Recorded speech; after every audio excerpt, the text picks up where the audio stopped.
Bonjour, je suis Marjorie. Bienvenue dans ce tout nouveau podcast consacré à la veille généalogique. C'est parti. Pour Philae, cette semaine, vous pouvez retrouver de nouveaux recensements qui vont concerner le département des Hautes-Pyrénées pour la période de 1911, 1921 et 1931. Vous pouvez retrouver sur Family Church les registres paroissiaux et états civils concernant le département de la Seine-Saint-Denis pour la période de 1523 à 1932.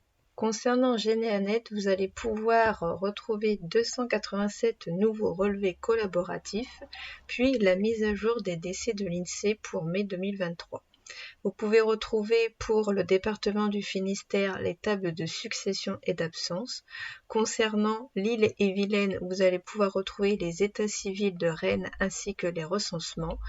Également pour le département de Bas-Rhin, Strasbourg, les registres d'inhumation ainsi que les états civils et les registres domiciliaires. Ensuite pour le département du Rhône, plusieurs liasses notariales et pour le département de la Somme, le répertoire des formalités hypothécaires ainsi que la liste des électeurs. Vous pouvez retrouver également tout ce qui va concerner la mise à jour des cimetières sur différents départements.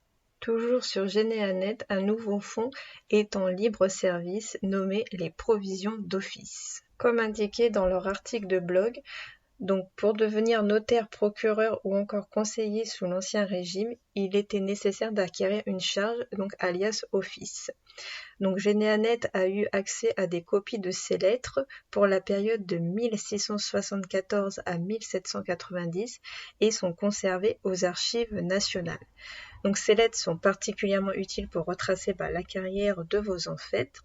Elles comportent donc des renseignements sur les fonctions exercées précédemment, la date de début d'exercice de cette nouvelle fonction, les lieux d'exercice, les identités du prédécesseur et les liens de parenté éventuels, la date de baptême à partir des années 1710 à 1720. À la suite de cet article, Généanet nous précise que si vous souhaitez, vous pouvez contribuer et vous avez la possibilité dans ce cas de vous rendre aux archives nationales, n'hésitez pas à les contacter.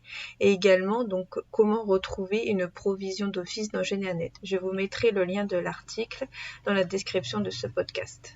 La semaine précédente a eu lieu une semaine spéciale indexation sur Généanet. Vous pouvez retrouver sur leur blog les résultats de cette semaine d'indexation et également un article qui concerne les bonnes pratiques de l'indexation si vous voulez continuer sur d'autres projets sur l'indexation collaborative. En partenariat avec les archives de Lyon, la mairie du 6e arrondissement de Lyon lance une grande collecte d'archives privées.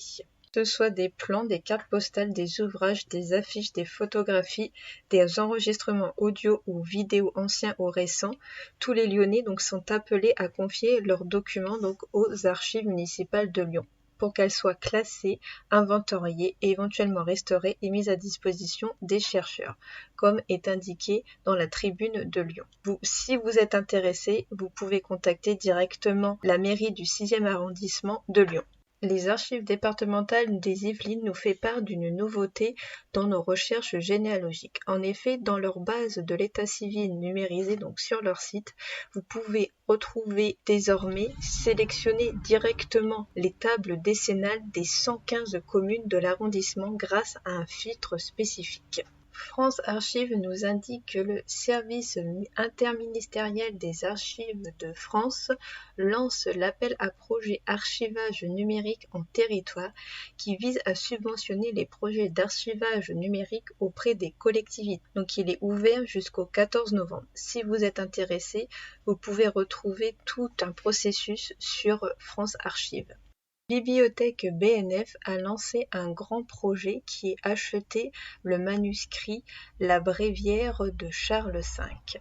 Pour ceci, vous pouvez participer à l'acquisition du bréviaire de Charles V. Donc la BNF lance un appel aux dons pour acquérir ce manuscrit enluminé qui a été réalisé vers 1370 pour le roi de France Charles V. Je vous mettrai le lien vers l'appel aux dons dans la description de ce podcast.